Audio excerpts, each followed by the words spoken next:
really get desperate just to make it up. Oh, yeah, I was going to do that too, and I'm like, this is getting out of hand. Is there anything that doesn't? Anything go on? with it, yeah. I like grits too. I grew up on grits. I mean, I love grits. Like the Texas It's style butter and where they're salt. kind of bland. Well, butter and salt. Oh, I mean- yeah. Yeah, they need cheese I and. mean, if you get wild some honey sometimes. If you want some, but I love grits. I mean, maybe even those home fried potatoes.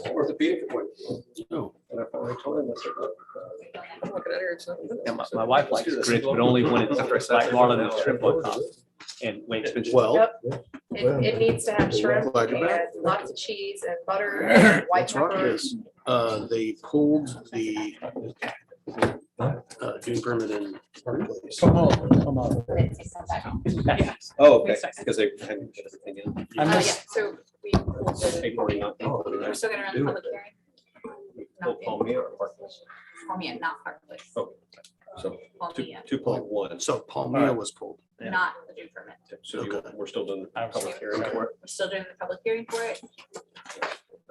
We're skipping the agenda items. Different 4.2. All right. We are recording, so. Whenever you're ready. And resuming. Let's call to order the City of Port Aransas Planning and Zoning Commission meeting on Tuesday, November 30th at 5:04 PM. We are now going to have a public hearing.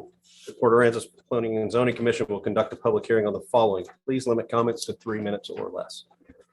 Item 2.1, FPLT 21-2908, plat Palmia Beach PUD, Unit B being a replat of lots 1 through 9, Block 1, lots 4 and 5, Block 10, Palmia Beach, a map of which is recorded in Volume 68, pages 24 through 29, map records in Nueces County, Texas, and Lot 1C, Block 13, Palmia Beach PUD, Unit 2, a map of which is recorded in Volume 69, pages 63 through 68.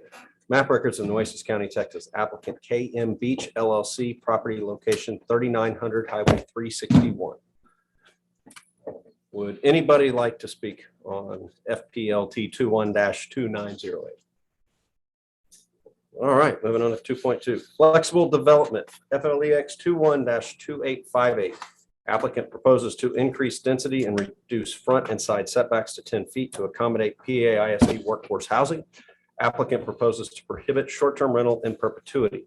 Applicant Sharon McKinney on behalf of Port Aransas ISD, property location 127 East Avenue A. We've got everybody here. So you can probably wait until the agenda item. That way, Since you public are, hearing, it's only a one-way, one way, the other way, two-way. public hearings where you tell us how bad we are, but we can't respond. So. Item 2.3, anybody else want to speak? Yes. My name is Will Daly. I live at 619 East Avenue B, and I came here to talk to you about FUDs. I'm happy to see these two flexible unit developments come in front of you today. I think they're exactly what fits the bill for what the ordinance was intended for. Now, I'm not terribly happy with the ordinance. I think it's way too broad, way too easy to put things in, no matter what you want to do. If you want to increase density, if you want to decrease density. But this is probably the only way we're going to be able to keep employees in this town housed affordably. If you guys have a business, you're going to have to build housing for them and you're going to have to provide it. Otherwise, there's nothing affordable here anymore. So I would speak in favor of both of these flexible unit development applicants, and I think it's a good way to go. They're here to provide for their workforce, and I approve that. Thank you, Mr. Daly. Thank you. Thanks. Anybody else? Item 2.3, flexible development, FLEX 21-2912. Applicant proposes to reduce the minimum size of dwelling units. Applicant proposes to prohibit short-term rental in perpetuity. Applicant Life in Paradise LLC, property location 2703 Highway 361. Anyone? All right. Number 3, citizens' comments and reports. At this time, comments will be taken from the audience on any subject matter. Please limit comments to 3 minutes in accordance with the Open Meetings Act. The Planning and Zoning Commission may not discuss or take action on any item that has not been posted on the agenda. Mr. Daly, I had you on here, but I think you said you're, Yes, sir. Yeah, oh, you're I welcome. just want you to remember, when you get to the comprehensive plan review, to think about these ordinances that don't really work and don't suit our needs anymore.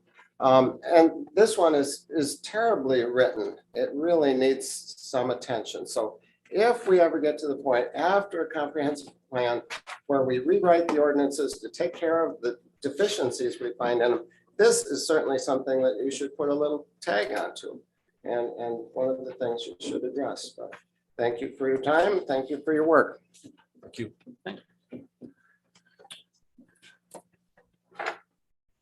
For items for consideration, discuss, take action, or pass any of the following.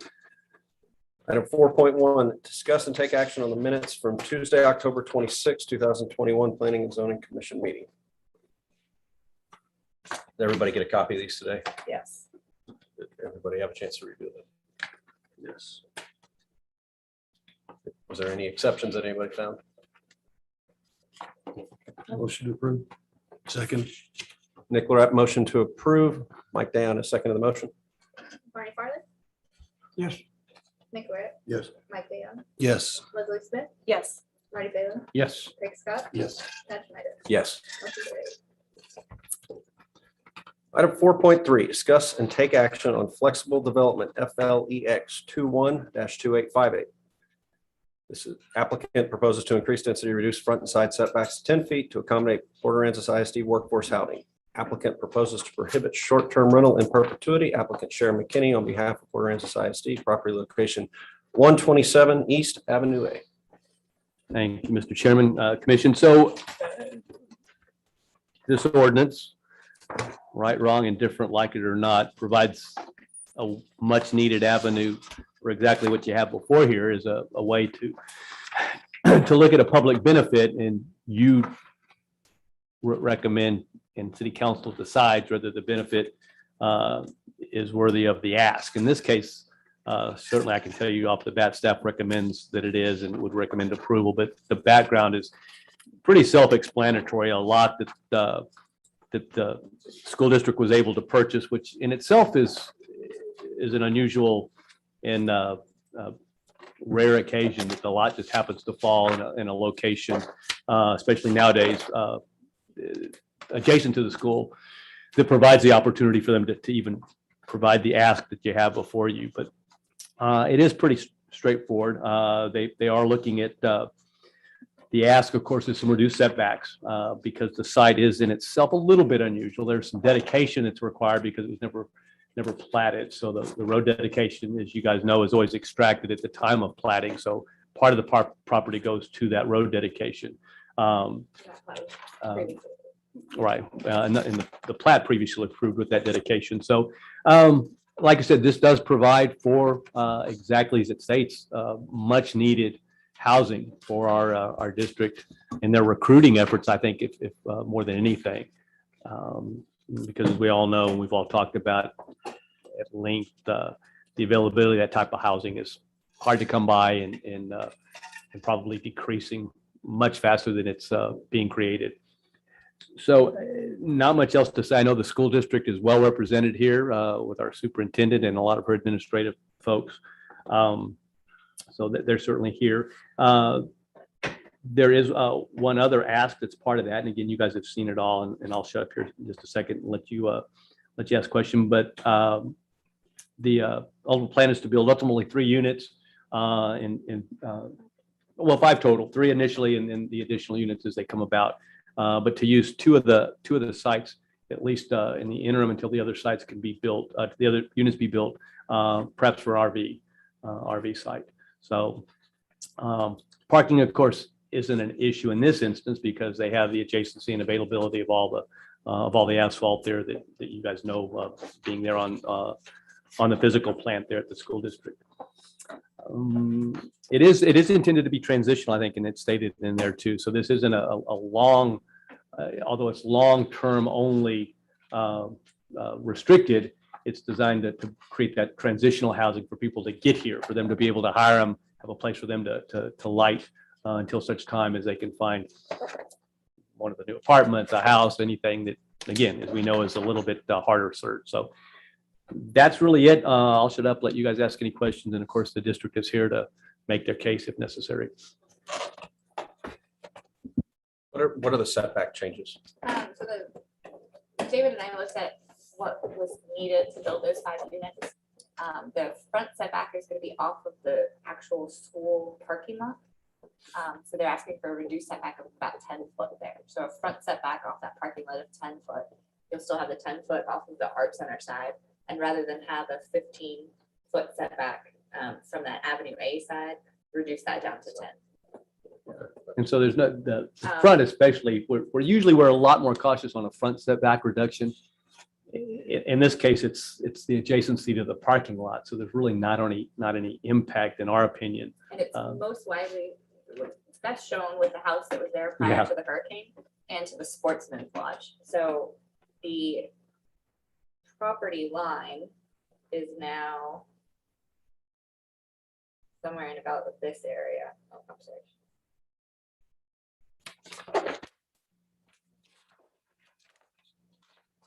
Property line is about right here.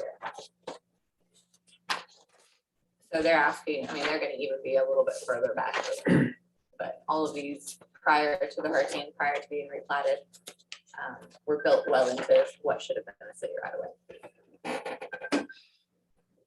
Was there any feedback from just the I people? received nothing. That's good. That's, nothing is good. Yeah, no news is good news. Yeah, they all received the notification. I had somebody that called to talk to me about it. Other than that, I received nothing back. Yeah, which is a good point. A good point. We do treat this as a variance in the procedural aspects of notifying the property owners. So like I said, it for however it's felt to be ill worded or badly written, it provides a lot of opportunity, and it is fairly broad. It does give both planning and zoning and city council a broad range, which I can tell you was the intention to allow for you guys to be the determining body and to move things like this quickly. So like I said, that there is notice given like any other, like a regular technical variance would have. Did you say it was 10 feet in the front? You were gonna move it Right, to so 10 feet? a normal front setback is 20 foot. A normal side setback off of the street is 15 foot. In order to make 5 units work, you would need at least a 10-foot front setback and at least a 10-foot side setback. So that's the reduced setbacks. We think that shouldn't be a problem because that is just affecting the parking lot. Every adjacent property owner, so the art center and Spanish Village, that edge of Spanish Village, they're going to have the proper normal city standard setback. So, And it's actually, as you look at what was historically there, it's much better. It's Even much better than it's what was better there. than what was ever there before, even with those reductions. My personal opinion is I'm right there with Will Daly, and that's the beauty of this flexible unit development that sometimes I think people could test it. But, I mean, as we have teachers retire, the ones that are here, one thing. But as we move forward, we have to bring in people from other places to come live, and it is not cheap to live here now. I mean, we're gonna need something to be competitive to help encourage teachers to come I over can see here. this being a real nice recruiting tool for the district too, to get you in, get you settled. Yeah, Make it and I mean, affordable. you can look and see the heads going north and south because it is. I mean, it's been a long issue and property, availability of property like this doesn't happen very often, having been on the school board and in those folks' seats. It's No, I can see this being. and, pretty this- fortunate that they were able to acquire it. We have a great school system too, right? And so, you're gonna keep it that way. You gotta. And they've indicated that they've hired teachers and then the teachers had to start down the job because there's no place for them to live here. Well, I think one of the pieces I was reading earlier was saying that most of the time these teachers want to move before school starts, which is in the middle of the summer, which is finding a rental in the middle of the summer is. Yeah, right, just turn around, and go back. Well, and they have to sell their house where they came from and things like that, so you're coming in the summer paying a premium if you can find a place. And quite frankly, we'll never pay enough, be able to pay enough to make that worth somebody as well. So we've got to, like you said, have a little bit of a recruiting tool. And it's not unusual, other school districts, especially in West Texas, do something similar. Because they're not having, available housing and trying to attract people to come and work there, so. I'll make a motion to approve. Marty Phelan has made a motion to approve. I second it. Everybody second. Everybody seconds it. Everybody. So noted. I do have a question Sure. about the townhome style unit. Is this gonna be a solid structure? I think that's the intention. yes. Yeah, okay. In a phased kind of way. They'll build what they can afford to build now, and then Yeah. add on to that as the funds become Okay. available. But they're all sharing a wall. Correct. Yeah, okay. It's a 2-hour firewall. But The shared wall. that's not set in stone yet. We're looking at what there's the lots. I did make sure we can move forward, but we will make sure that they follow code and all that. They may be separate units or do 2 at a time and then 2 at a time. We're just trying to max out Right. what we can do financially as well as what you guys would allow us to do on that property. Right. So they're not down to that by what you guys are approving. You guys are approving the 5 units, however they can be configured on. Sure. Maximum. Okay, so we have a motion and a second. Yes. All right. Marty Farley, Yes. Craig Scott, Yes. Marty Phelan, Yes. Leslie Smith, Yes. Mike Dayon, Yes. Nick Lorette, Yes. and Chad Schneider. Yes. Motion carried. Item Thank 4. you all. Very much. Thank you. Well, Thank you. Thank you guys. Good luck with it all. Thank you for We invite you to stay. for what for you the rest guys of the do. meeting. Yes, you don't have to- you don't have to- Yeah. Thank you. Just make sure one redhead varsity girl doesn't dislocate her shoulder. That's all I ask. She's away. Oh, you're not going to Robstown? Yeah, thanks a lot. Yeah.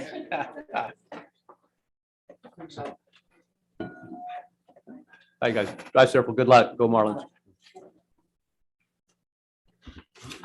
Item 4.4, discuss and take action on flexible development FLEX 21-2912. Applicant proposes to reduce the minimum size of dwelling units. Applicant proposes to prohibit short-term rental in perpetuity. Applicant Life in Paradise LLC. Property location 2703 Highway 361. Chairman, Commission. So ditto on the flexible development purpose and all I said before. And here's another, like I said, another great example. And I can tell you for every commercial project that comes in, and I've had actually had a discussion twice last week, somebody proposing, any commercial side or mixed use.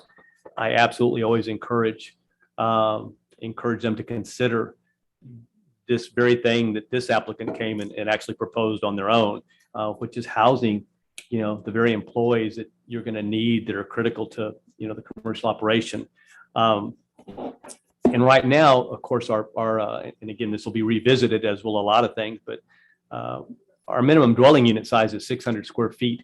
There's no magic number or reason for that. It just is, and it has been. And I know Nick has kind of had discussions before. And for those that, have seen other uses, I mean, you can design a pretty usable living space that has all the fundamentals, living, cooking, sanitation in less than 600, but that's just what we say. So I really imagine that that'll be looked at probably pretty significantly during the comprehensive plan rewrite. But this is that proposal. This is to reduce that dwelling unit size to get the 5 apartments above the commercial operation. Again, the give is that this will be restricted, which won't guarantee that necessarily it will be for the employee. I don't think that's always difficult, but it will be for long term. And it certainly does give that employee an opportunity to, to actually live where they're working, which we think is a great idea. So I know the applicant, Mr. DeWitt, is here.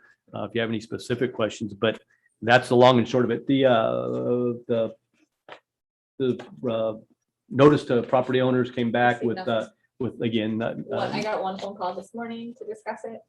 No feedback. But no oppositions. And there was, like I said, quite a few that were sent out. And again, staff thinks this is exactly why the ordinance, like it or not, was crafted to give you guys the ability to recommend something like this to council and then ultimately to approve it. So staff recommends approval. I'm gonna throw my 2 cents in, just as a reference point. That 600 is incredibly random. I had this same conversation every time it comes up. There's plenty of houses less than 600 square feet. I mean, it's wonderful spaces. But as an example, when we started the ADU, that's less than 600 feet. There's a lot of them out there that are 400 square feet, existing ADUs that are very functional, and there's nothing wrong with the 400 square foot dwelling. I mean, there's plenty of living in it. I have some angst over the 400. I mean, I like the idea of the. Why is there angst? Well, I'll explain. I like the idea of the housing above it and having some flexibility with it. The 400 is about 20 by 20. 360 is about a hotel room, 400, about 600, 650 is about a nice 1 bedroom and stuff like that. About RVs. Yeah, RVs are pretty I- small and we've got a. No, I know. I mean, I'm I'm not saying that you can't do it, and there are places that it. I've seen places that they had different types of designs where you'd have a common living room and kitchen and then private bedrooms off too to do some things. And there is a lot of room around flexible development. I just think that going forward on the 400 or less than the 600 is, I'm not that comfortable with it. I think it's really crowded and absurd. crammed. If it was one person in there, probably plenty of space for efficiency. You put in a wife or a single parent and a kid and stuff like that, and 400 gets But very tight. Marty, are you talking about in general, like in Yeah, I mean, general, overall, or for proposals like this that have a specific use or purpose? Well, in general, but this one particularly, I mean, there's a lot of space and storage up here that it wouldn't take much, I wouldn't think, to just redraw that line to make those into compliance with the 600 and still keep a lot of storage area up to it. But I want to be real clear. I'm not against I want to encourage people to bring housing in with these commercial developments and things like that. That is, I absolutely think the right thing to do. And there is some margin, some flexibility around it. But I do think on this particular one in particular, there's more than enough ample room to get to the 600 too and stuff like that. So I just want that to be on record, and that's really. I have to say that I agree with him on it, that there's over 6,000 square feet for storage. I don't understand why. And I have lived in a building that was 650 square feet for 2.5 years. And it's a very small space to begin with. 400 that's a very, very tight space. I don't want to just throw this out there, but it kind of almost feels to me that it would be almost like transient housing. It's a temporary thing. It would just be when somebody comes in, and I can't say that for a fact. It just kind of getting that feeling. It's a temporary. I can't imagine somebody living there. Yeah, seasonal. I can't imagine somebody living there full time in a 400 square foot. That's when we need workers. Oh, no, I understand that, but Hey, I thought we Steve, were trying to get long-term come on? people too, not just seasonal. You're right, but I think that specifically this is for. But just like Marty said, there seems to be plenty of room and still accommodate the square footage to But have then- storage up Then there. it meets city standards and it can be short-term rented. So that's the gift. Oh, yeah. Yeah, well, yeah, you're right. So that, Yeah. Before Steve talks, let me, go ahead, Nick. we already accept 400 square foot accessory. This is an accessory dwelling, any way you look at it. And I've built 7 or 8 of them. Braun lives in a 400 square, he could live anywhere he wants, and he lives in a 400 square.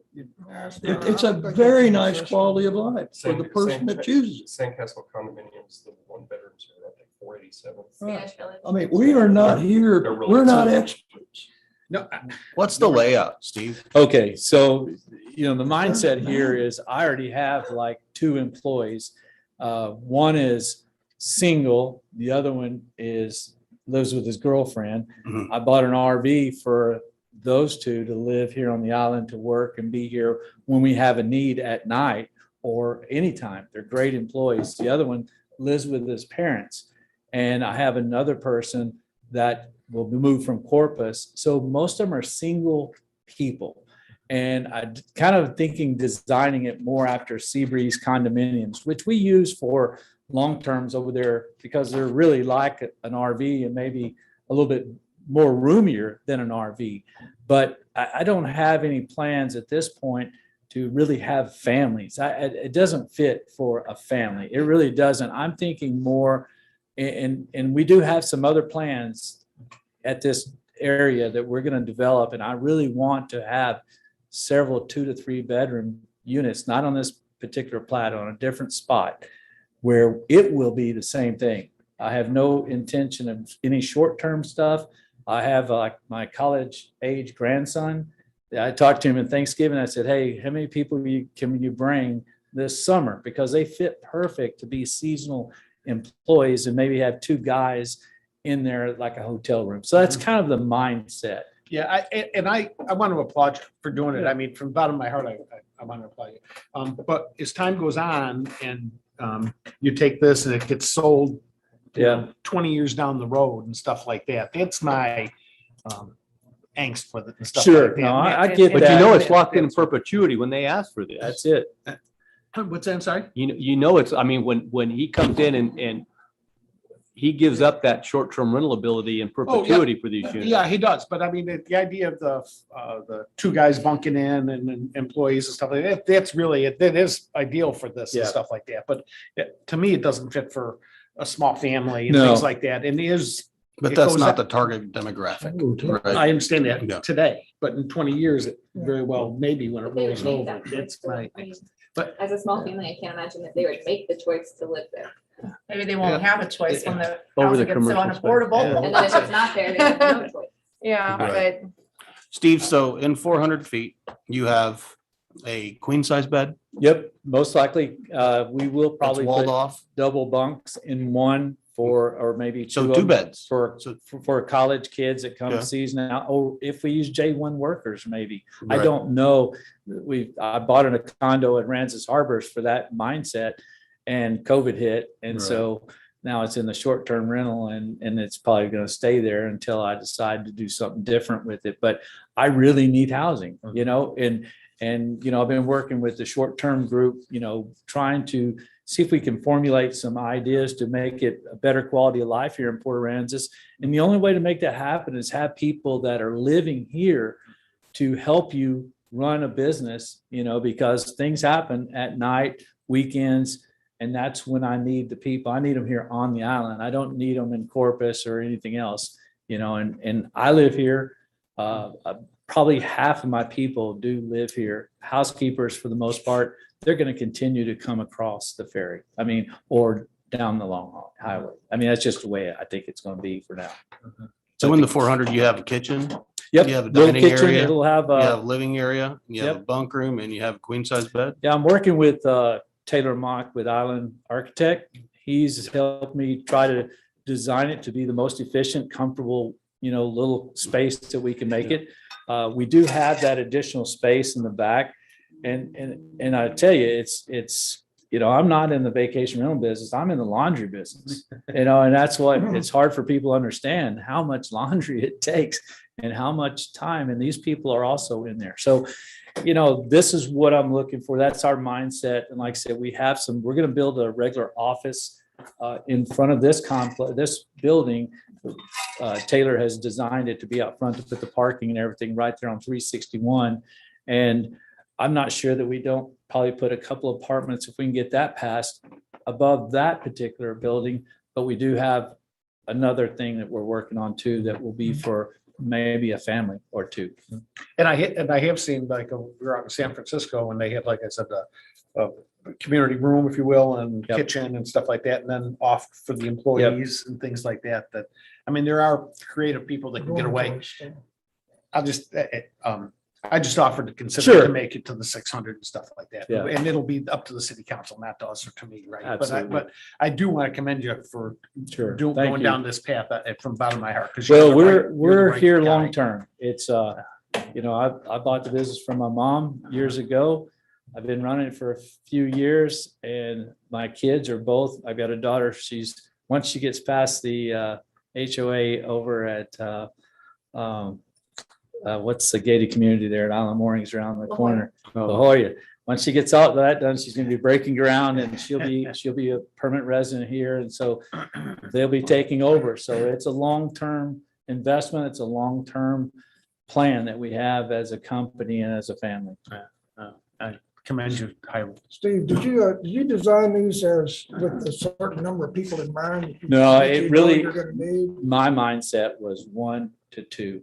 And then the 2 is not live there permanently. They're here from when college is out in May and they go back in August because it works perfect. Because my grandson lived with me the whole summer and those guys do like what we call outdoor living. So they go around cleaning up the grills and the outside part of the houses before the guests arrive.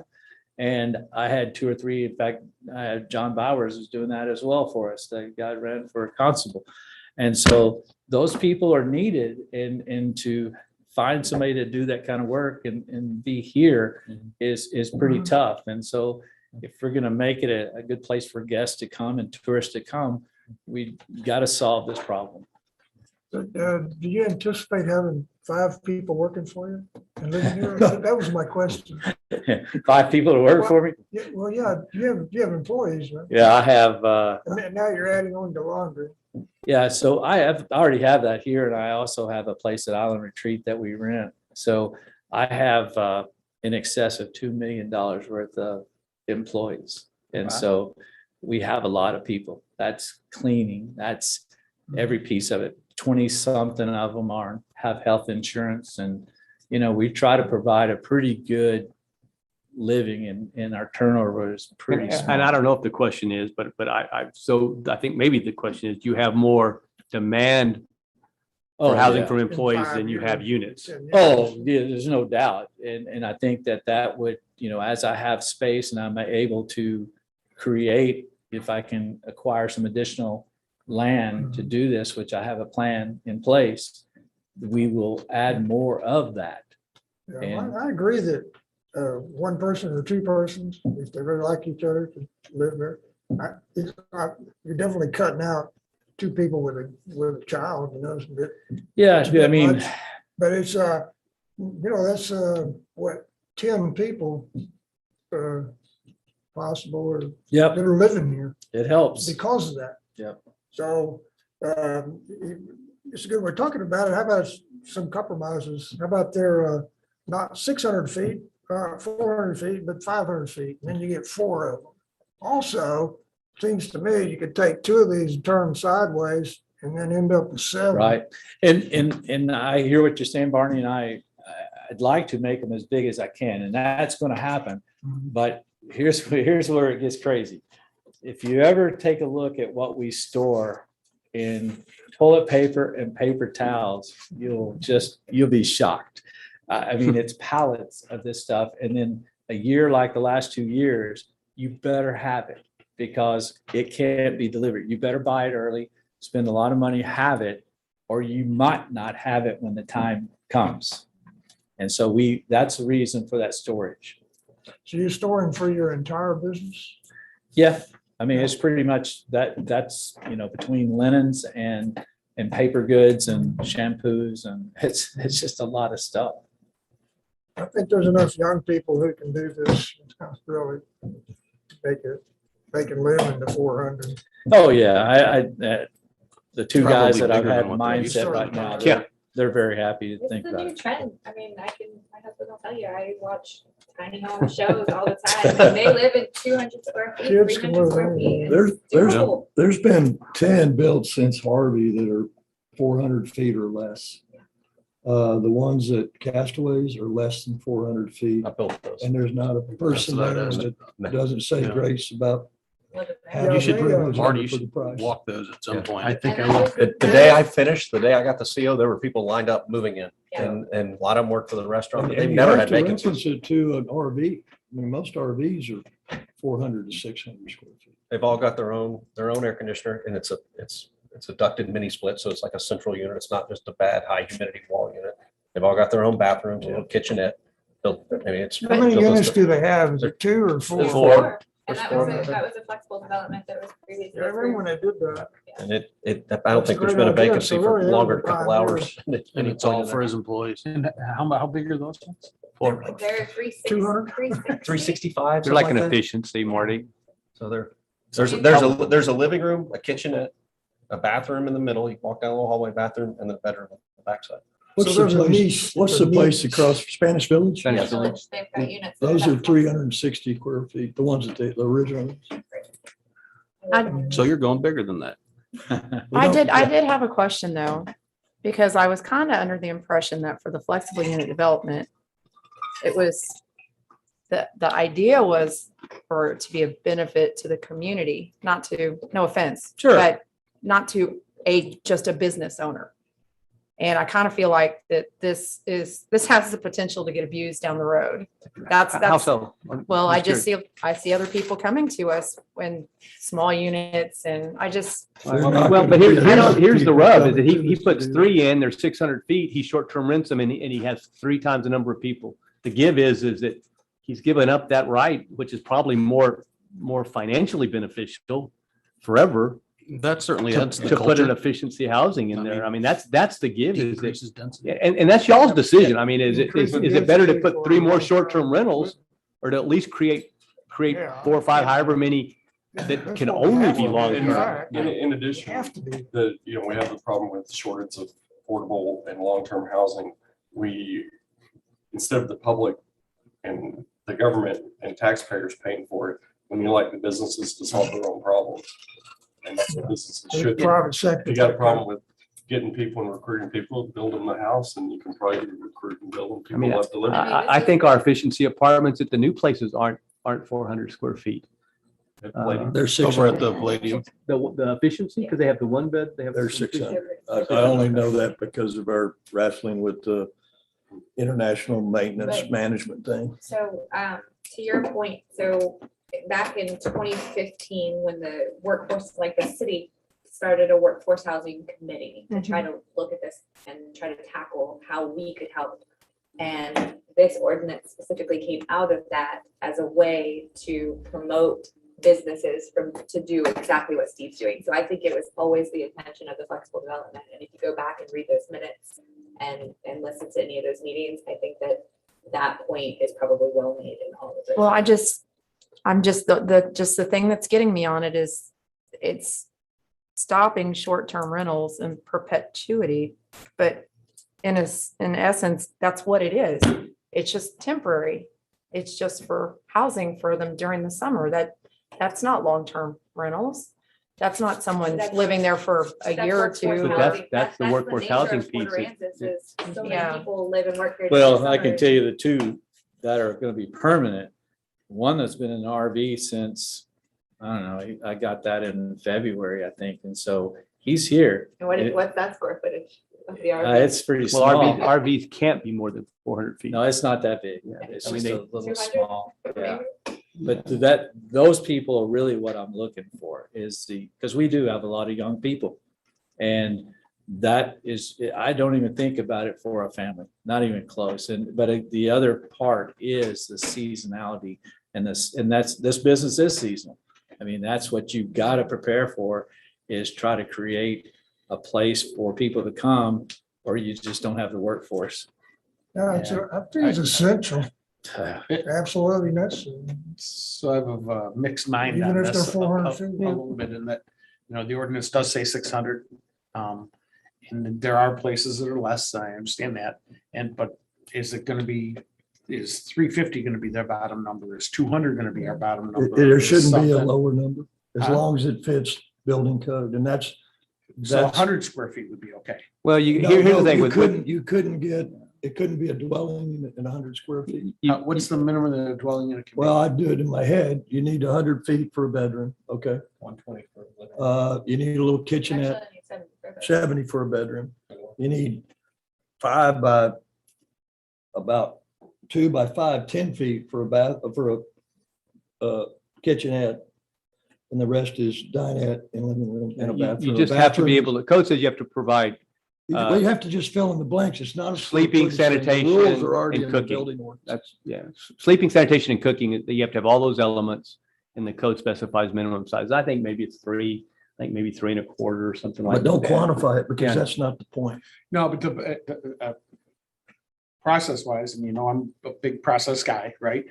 That it says 600 and now we're going down the path of, okay, now it'll be 400 and there's some other ones that are 400 and where does it end? It I doesn't- do want to commend you. I think you're on the absolute right path. But I do have some reservations about it and on going down to the less than 600. Do you think there's any But- chance they're gonna be less? But it's fine. I mean, it's not. No, they're gonna be right at close to 400 is Yeah. what we're So, I gonna mean, it's spread, gonna we're gonna fit stretch them ADU.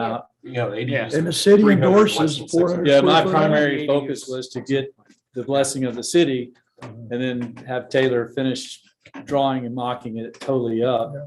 Is what we're trying to do, so to Well, speak. that, I mean, that is a good point. Is so that right, wrong, or indifferent, we do acknowledge that, that an ADU, which has to be more than 300 feet, but can be 300 feet, but no more than 599. By default, by the rules we already have, not by us Yeah, randomly grabbing a that is, number. although this isn't an ADU, but Well, again, an ADU is It's a allowed as a purpose, dwelling unit. We could have If you rent it separately and everything else. So that's if it gives any comfort, whether you like it or not, that does exist right now. It's, I think We could that's have a good point. we could have worded this as instead of reducing the dwelling unit size to allow multiple ADUs. All right. Is the original ADU, the current ADU? I mean. what- 300 to 599 Yeah, is for the existing. size, but the purpose of it, is it still what it started out to be? Yes. Well, probably that's changed. That changed in August with so Well, they're no longer allowed to be short-term rented. which was never the original. intent. Right. So, yeah, When so we- that when we wrote changed, the Barney. ordinance, that wasn't the intent. Yeah. Just So- ended up that way. The original ordinance, The only ordinance we have is the ordinance that we have. We never changed it. right, Recently, they made it just long-term, but that was the original intent, which is exactly fundamentally what this gentleman's doing and okay, but, and that's what it is now. It's long-term only. You can do a 300-foot well, ADU. okay. Was it ever intended to be a short-term rental? I believe if we all look back, if we don't have the memory, but our original intent was exactly for the same purpose. It was for long-term. It was for the same Uh, affordable housing, which I disdain that term. because So there's it no such became- thing. It became that, Short-term yeah. rental, When the that's what short-term became. rental phenomena exploded. I mean, like I said, Right. which Yeah, is so happening it all just- over We town. didn't, we It just didn't, happened, right, like topsy. we It didn't just happened. notate it because we assumed, because we were just all starving for workforce, that's what it was going to be for. So we never, but then now the blue people were doing it, but the original intent was for it to be Yeah, long. but that was, There's not that was many. more zoning though, because the zoning has almost always allowed the short-term rental in the majority of towns since the early 90s. What we didn't see is people taking advantage of that zoning. They weren't doing it across from you, across from me. But I So I don't think think that's Until- exactly her point and his point. It just happened, you know? It No, wasn't- no, we didn't say in perpetuity. We were, I would, how about, let's say we were all naive, the ones that wrote it, and naive because it was for a specific purpose. It was for workers. We didn't have any experience with short-term rental, wanting a short-term rental. It was a new item. So we're all in agreement and I don't know how to explain it. And they I'm can't- gonna tell you, I- it's the best thing the city's ever done. And we wish, you alluded to, what if 50 people do this? That would be a blessing for our town because they're not going to do it.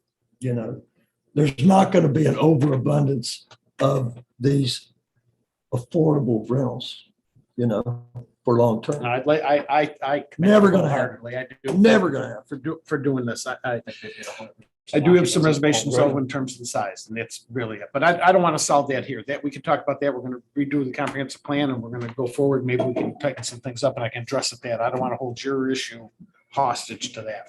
So let's move on. I'd like to make a motion to approve item 4.4, flexible development FLEX 21-2912 as is. Second motion. Is that Barney? Yes. Mike Dayon, motion to approve. Barney Farley, seconded. Okay. Craig Scott, Yes. Mike Dayon, Yes. Marty Phelan. No. Leslie Smith, No. Nick Lorette, Yes. Barney Farley, Yes. Chad Schmidt. Yes. Motion carries. Thank y'all. Thank you, Steve. Thanks you. for doing, Steve. I appreciate it. Item number 4.5, discuss and take action to confirm bftp 21-2855 no dune permit for 5601 Highway 361, number 106 is consistent with the city's coastal management plan. Property location 5601 Highway 361, number 106, Gulf Waters RV Resort, applicant Rochelle Rackman on behalf of Dennis and Donna Fickle. Thank you. Nicole's going to give you a kind of a location here. So again, most of you are familiar with Gulf Waters, and I tend to forget sometimes that they have all those beachfront lots as part of that project. And of course, this is one of the few remaining vacant ones there that again was previously flattened, maintained. Does have what and Nicole and I were out there walking the site. Does have some no doubt critical dunes further seaward, but the proposed project footprint construction is in that area that you see there. That's, I don't know if that's, they're not gonna have a street Private view. street back there, so they're not gonna have street. view. Yeah, but the photos are there, and I think you see that. So essentially, this is one of our no dune determinations that there are no critical dunes being impacted. It is within the 1,000 feet, so it does come to you guys for consideration. And that's really the crux of it. They show the proposed residence there is pretty much comparable to the other ones that are out there.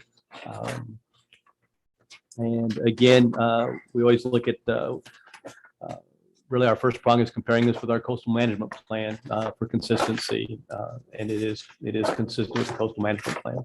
So we recommend approval.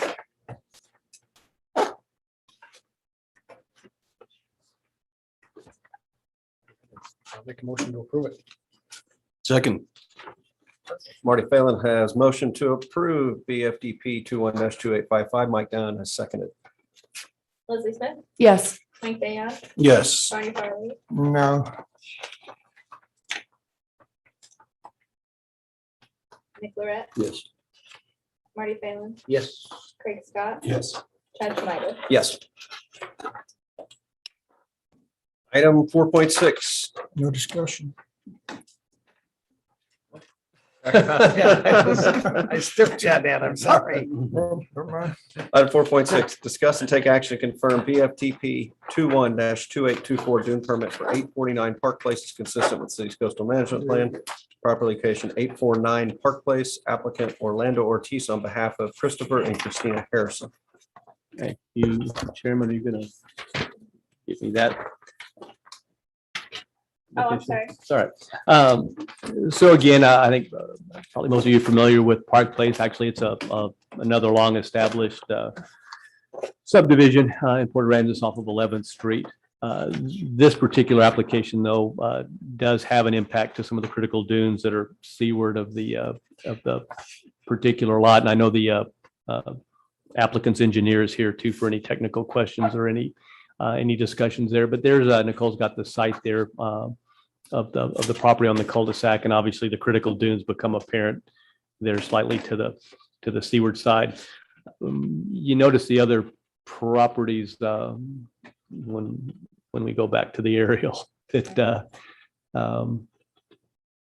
yeah, so there's a site, but if you notice how the other properties do extend back seaward, but again, given what's flattened and maintained here, obviously to do that same similar type of footprint, they're impacting the critical dunes. Again, this is another fairly unusual circumstance where it was determined that offsite mitigation might be better than the onsite because of the configuration of the lot. So that's what you see here. And it's, like I said, it's, although it's unusual and rare, it's certainly consistent with our coastal management plan, and it's allowed if it provides for better compensation and mitigation, which the narrative here says that it does and will. So that's the layout. He kind of shows the diagrams are well prepared graphically. They show that. The one issue we have currently is that we have not gotten the response back from the reviewing engineer. There was some preliminary comments made. Mr. Ortiz, the project engineer, is here and could probably talk to those. They are all easily manageable. So the options here, I think for you guys would be to, again, and I'll digress a minute. So December always becomes one of those meetings that in our case, the December meeting will fall on the 28th. We'll talk about that in a minute, I think, but around the Christmas time. So the option here, since you guys are a recommending body and we still have GLO comments and ultimately city council approval, the option would be to approve it conditioned on there be reconciliation and approval from the reviewing engineer on the couple of comments that you have there. Or obviously the other option would be to require that it come back. We don't feel, I think, Nicole and I don't feel that the comments are very difficult to reach, and Mr. Ortiz can address those if you guys are interested. But to us, that's the two things. We feel that they're easily obtainable, so you can pass it off to next month, which may or may not occur depending on our next conversation. Or we can approve a condition, with that conditioned on there being reconciliation. And you do have the revisions that have been made. That was the handout in front of you. So his comment letter, the revisions that were made, we just don't have the final letter back from the review. The city. And for those that have to deal with engineers, I can tell you that response times are just getting longer and longer and longer. So it's strictly up to the commission. Again, obviously that condition still sent it to council and could ultimately even come back to you if there isn't that, if there's more that isn't reconciled that has to come back. So, I'm a process guy. I want to see the complete package.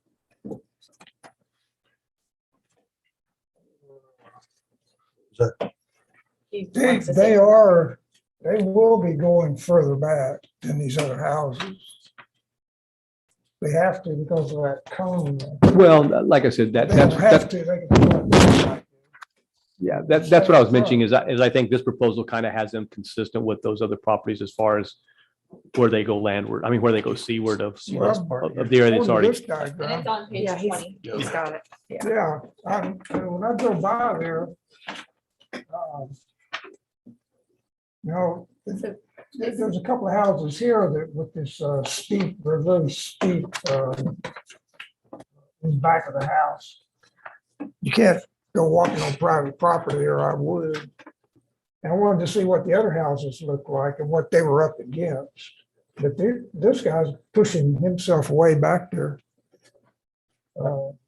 away from the road. So it's advantageous to him because it's skinny right there. But nevertheless, he is going back further than the houses, as near as I can tell, by a noticeable amount.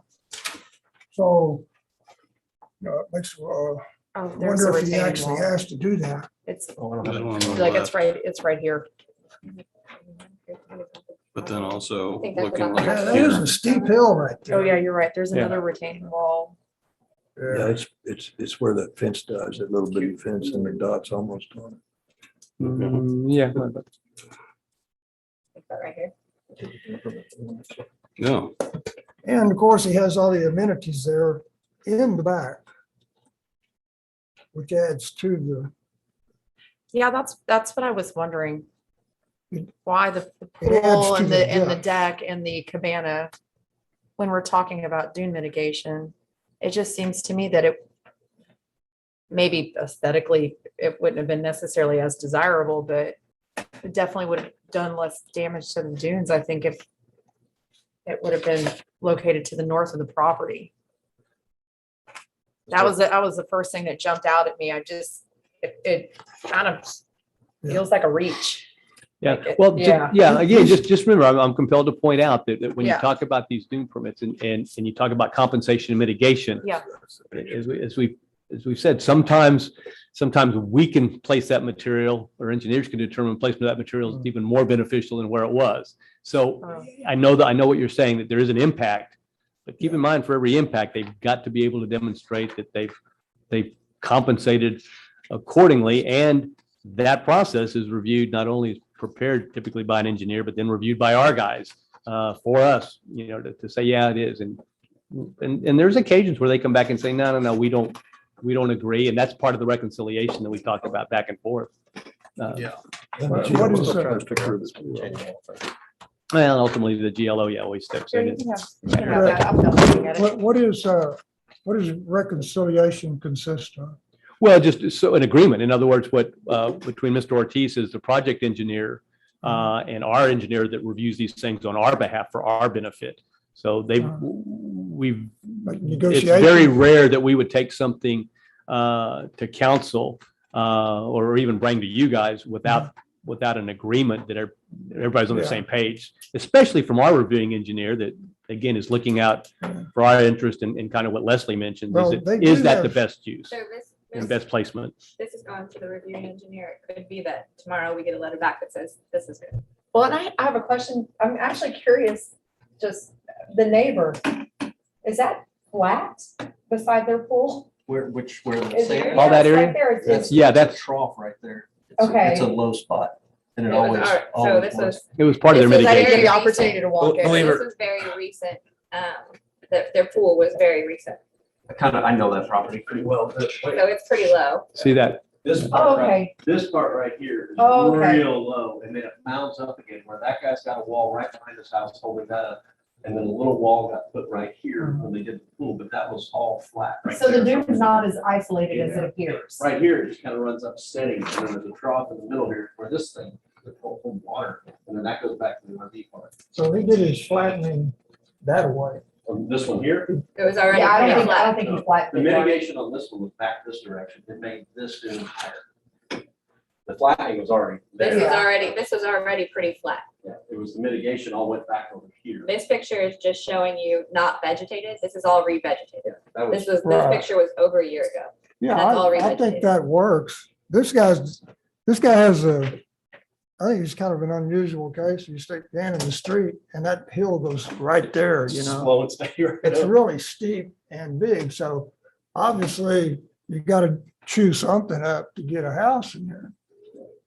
Yeah. And But Barney, here's the, and that's a good point. So is the issue, and again, you've been around a long time, is the issue is to take all that stuff that's there near that cul-de-sac and move it back more towards the water, which is what the whole thing is Yeah, well, which is the push whole his house. idea. So you can see all the structures that are actually seaward of that. is this really offering much protection to anybody right Yeah. now? and- Well, it could be offering some There's protection to the an houses RV park behind and a it. bunch of houses. Look at all the stuff that's seaward of that. Yeah. There's a lot. Well, yeah, but, Yeah, I mean, Well, they maybe they just shouldn't have happen done to it be in either. that 1,000 foot, but And just barely. They're in the But that- 1,000 foot. This house right next to them is not. yeah, Oh, geez. yeah. So that They're at Also, like there's these, 906. what are these big blue buildings that are just behind it? They're This not one right over there. here? they're all houses. Those are houses. Those are like some sort of No. concrete structure. Toward the beach. Yes, right here. Those are the big blue houses? Yes, There's sir. Concrete one houses. behind. There's 2 houses right here, and then there's 4 houses in the front, right here. The RV park is also Right. seaward. Yeah, that's the Seahawk development there. That's seaward of Park Place. The Beach big, entry, the big blue ones without, yes, the concrete. without eaves on the. Yeah. Correct. Yeah, it's a pretty large dune. Yeah. Anyway, Mr. Ortiz is there. If you guys have any if there's any questions that while he's here. Yeah, I was sure from him. All right. Yeah, I guess addressing the location of the house. My name is Orlando Ortiz. I'm the engineer. When we were locating the house, there was really, I tried to put it up front, try to do, and spoke with the applicant. And there's nowhere where we can put the house without affecting that large dune. We would have cut it in half. We would have, cut it in 3/4. So we would be affecting the dune no matter what we're doing. You can tell when you're walking on there, you just look at it and it starts rising up rather quickly. So anything that we're doing into that lot is going to affect that dune. And like we were saying, we're just at the 1,000-foot line. So we do have to protect and we do have to mitigate this volume, which we're actually pushing and to connect to the majority of the ridge that's connected there. So this dune is kind of like left out there without a true connection to the rest of it. And so what we're doing when we're affecting that volume is actually going to bring it in and trying to tie it to the rest of the complex to create that wall that you're trying to protect against a massive flood coming in from a hurricane. So that's the whole reason that it was there. So once we knew that we were already affecting that entire volume, any placement of the house in that lot is going to affect generally the same amount of volume of dune. In addition, he's actually raising his house, so we're not cutting that dune off. The elevation of his house is going to be at around 22. So you actually keep the volume of that dune there, but I've calculated it down to what the critical dune volume is. In this case, it's 18, contour line of 18. So we're still mitigating more volume into this area than what's going to be there ultimately. So if you understand it, the volumes here like this on a dune, where his house is going to sit here instead of sit here like the rest of them, at least the habitable floor. So there's going to be some volume of dune underneath his house instead of bringing it down to where like a garage or an open area is. So there is volume there that is still going to protect and do its job of what it's doing now. But then after that, we're calculating that additional volume that's underneath the house, and we're still mitigating it. So we're overcompensating, I would say, for that and bringing in more volume into that area. But that was kind of like there really wasn't any option for us. It's going to be a single story. There's a garage that is going to be, I would say, kind of ground level. So that's going to be in the elevation of, let's say, 12. And the street elevation is like 11 or so. So it is going to be a garage kind of wrapping around, and then the first story is going to sit on top. I'm not sure if it has a second story or not, because I don't think it would if we have a 35-foot. oh yeah, right, elevation, right. So that is something when he brings out those plans for review. But I was concentrating on the footprint, I guess, when I was doing my thing. So they've got the street about at 9 feet. Yes, I believe it was Just around off the there. street. They got a 9-foot line in there. Yeah, let me look at it. Baseline elevation. Base It flood. should be the area. of the Yeah, baseline elevation. I think that street, That's A9. I mean, it's not going to be. but I think that It's also center, an X zone. I think the street center line is higher than that though. Yeah.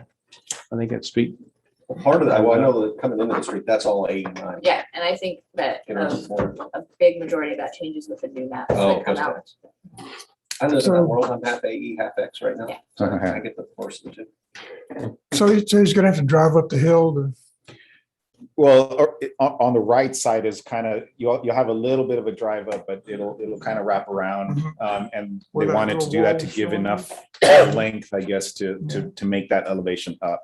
Oh, okay. So For they don't, retaining wall. yeah, so they don't run in and kind of park, at a 45-degree you, angle. you look at those houses adjacent and you see those, there is some, there's a little bit of slope to those driveways for that very reason. He's up around 14 or That's 15, 10, 11, 12. The driveway goes up 14. 16, 17, he's up to like 18 feet. Oh, no, I guess this is getting mitigated. Never mind. Are we allowed to go on private property? Yeah. Look. I know the answer. Well, that's It the sure would problem be that- helpful if you just get out and walk on some Yeah. of this stuff. Some of my pictures, I guess, I walked through inside there and try to take as many pictures as I could.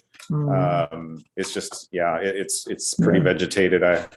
You don't want to get stung by or bitten by a snake either. So Yeah.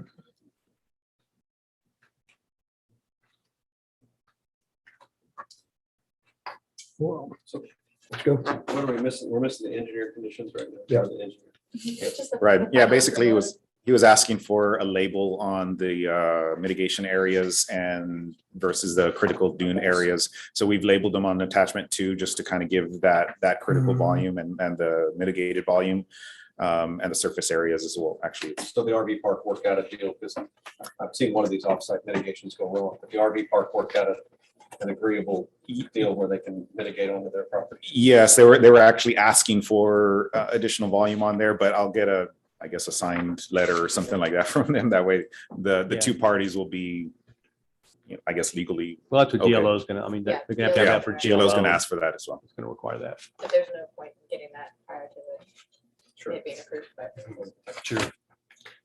I didn't see the square footage on that house. Do we know what it You is? know what, I don't, Or is that the house, or is that just a I'm not sure. first draft, early draft? I know I have like AutoCAD drawings of it, but I don't think I have like a total square footage of the house. I mean, it's, in fact, I can't even recall the last time we actually got a set of plans on a house. We look at the footprint and the amount of dunes being impacted, yeah. you know, and then the construction side, they've got to, you know, they've got to meet all the building codes and our other ordinances on the permit side. So Right.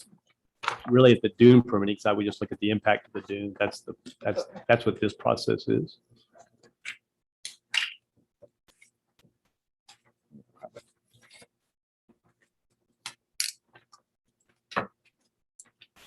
Is that request a motion?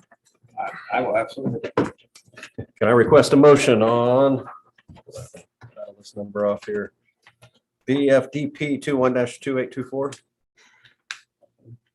I'd make a motion that we recommend approval of BFDP 212824 contingent upon reviewing engineers. Approval of the applicant's engineers requested additions. I'll second. Nick, there's motion to approve with conditions. Mike Dion, Yes. Craig Scott, Yes. Marty Phelan, No. Nick Lorette, Yes. Barney Farley, No. Leslie Smith, No, and Chad Schmidt. Yes. Motion carried. Item 4.7, discuss and take action to possibly change the date of the December 28, 2021 planning and zoning meeting. What's your pleasure? Nicole's gone. I'm in town. I'm going to be gone from Christmas to New Year's. Typically move it to the next week. I'm gonna be out of town. The next week? The next- No, the Christmas week or whatever. Yeah, I'm out of town as well. That sounds like we can't do it. Half the Right, I'll time, be we here, don't I'll have be working. anything. This time I know we're gonna have some things. A lot of times we cancel the meeting in December. Okay, This time I know we're gonna have a submission. okay. Or we try to make it mid-January so we don't have, anything that would come up in January, we move up, anything that we miss in December goes back. So That's We- harder to do. Or we could do Tuesday. What did you say when you move it up? It's harder to. Well, yeah, when we move the meeting. this time of year is the January challenge meeting either forward, way. It's So hard. we're proposing 2 meetings in January, Yes. one the first week. I mean, and that's one option. So one around the 4th, which is Tuesday's a day. You have much stuff on it already? I think, well, we're gonna have this Palmia PUD Right. the Palmia plat that we postponed. And I know that we're gonna have one more plat, what at least. what would the date be if it was the- moved up a week? Well, 4th. No, of no, January. Fourth or in- the 11th. No, I mean in December, if it was We moved up a can't week. move it up. Cannot? Can't move it forward in December. I don't have enough time to get public notice. yeah, out. yeah. With the Yeah, paper we reduced, do. actually, the paper goes to a reduced publication and the 15 days. But We I can't. would already have had to have it to Yeah. paper this week for a forward date in December. That's Gotcha. how far ahead we have to get that stuff in. First So, week of January sounds yeah, good. the first week in January is always our option, or the second week. January sounds good. I can make either one of them work. January 4th. We need to do motions and all that for January. I don't, No, just. January 4th. We'll just, if that's the pleasure, then we'll change it on the website and make notice accordingly. Perfect. Item number 5, Planning and Zoning Commission comments and items for future consideration. Any Commissioners have anything they want to have added to the agenda? No, I have a question to ask after, when we get with this comprehensive master plan and the zoning and rezoning, whatever's gonna come out of that. Could we get some guidance from the lawyers or whoever, taking a look at the plan as it is now, I know it's probably pretty easy to take something from R1 to TR1, right? Because you're increasing the flexibility of the development to whoever happens to own the property. Upzoning, right. Upzoning. But if you went from TR1 to R1, that would probably be more restrictive. And my guess is, I don't know this, but there would probably be something that people would have to be grandfathered in and they have to be noticed or whatever. But could you ask whatever that process would be? Right, I have no idea. Right, It downzoning, may not even be Yeah, allowed. I don't know. it's pretty but- difficult, if not illegal. Yeah. But I'll let the attorneys answer that rather Yeah, than Rick answer that. Whatever the process is, or there is no. Because that's process. going to be a big issue, is that, part of the comprehensive plan, Yeah. what can we do to kind of unravel some of the Yeah. the so I'd just like zoning to- we've had, and those will be great questions. What I'd suggest is that all of you start to develop, kind of the wish list, some pet issues. If it's dwelling unit size, whatever it is, because all of those, I think, as we start to get to these formulative state, now that it was just at the last council meeting, we actually were able to award the contract to the, so the consultant that was selected in the prior months. So, now we've actually got somebody on board, so they'll start to create timelines. It'll probably be, I don't know if they'll be able to pull off any kind of the preliminary hearings before the holidays, but it should be nice to have a start. So if I come up with a half dozen questions, something I can email them to you and you'll pass them to the lawyer to see. I just want to go in with an idea of Well, what's allowed. and what isn't. hang on to them, because I think that'll be a good, I think that, along with everyone else's same list of things, we can start at the meeting that will be between staff, P and Z, council. Those workshops will start, because the consultant needs to know kind of what the general vision is, and if it's several P and Z members want to see what the ability to downzone or create in some other mechanism, if there is such, more long-term type zoning. I think that will happen before the public hearing starts, so that they can kind of give some guidance and to start knowing what that vision is. Yeah. Ultimately, it's going to be you and council that sets, what those vision increments are for 5 years, 10 years, and even the 20-year. And I suspect that'll be somewhat the way it'll go. Yeah. And this is forecasted to be about a 2-year process, if I'm correct. I mean, I think at best 18 months, if to be done right. It could be like our previous deal, done in segments. Some things may be easily done and implemented quickly. Park plan, maybe, thoroughfare plan. There's not a whole lot of land and roads left anyway, for roads and expansions. So, some of those things can be chipped away at, I think, maybe, and implemented as a component of the grander scheme. Comprehensive plan isn't necessarily one document. It's going to be thoroughfare plan, parks plan, of course, chapter 25 zoning, subdivision, subdivision platting. A lot of discretion there has been taken away by the legislature. So there won't be a whole lot of things that we can do. We can maybe tweak up and, solidify some of what they still allow us to do. We're not the only city to go through it, right? These people do it for a living, so. Yeah, and we got, like I said, fortunately, it was an easy selection because they were the only ones, but they're one of the best. They're doing Portland. They've started in, helping Corpus. They did our last one, didn't And they did the last one. Yeah. What's our impact? Yeah. And our impact fee studies, which will go on simultaneously, with that. So, so just develop all those questions, Marty. And I think at those early stages, that'll simply be a more intimate discussion with P and Z, council, staff, as to, how this is all going to play out and what the questions are. Start making notes. And those Start making- consultants Everybody will should know. start making notes. And those consultants will know, yeah. Okay, that's it. That's the only thing I had. I have a question. Was 4.2 taken off the table? It was. Yes. Okay, obviously I wasn't paying attention. I didn't purposely skip it. Yeah, no, that's You did gonna be, purposely we're gonna be skip doing it. that one in Yeah. January. Yeah, they ask to be removed. They're gonna make some other changes, and so we're glad. All right, with that, a call for an adjournment for the Port Aransas Planning and Zoning Commission meeting for Tuesday, November 30th at 6:15 PM. I move we adjourn. Thank everybody. 6:16. Merry Christmas, since I don't guess we'll, Yeah, very good. I don't guess we'll see anybody before then, so. And the city Safe council holiday. meeting is the 16th, right? Is that right? 16, I think that's right. That's, Yes, 16. Thank Awesome. you.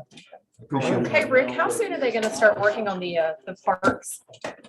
Do you think? Good question for Colleen.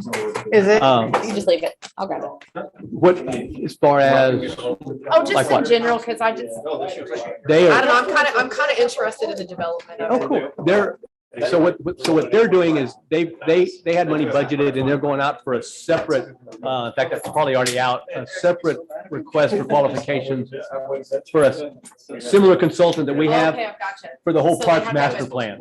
Gotcha. So they're gonna, they have one? Yeah, so they may have just chosen that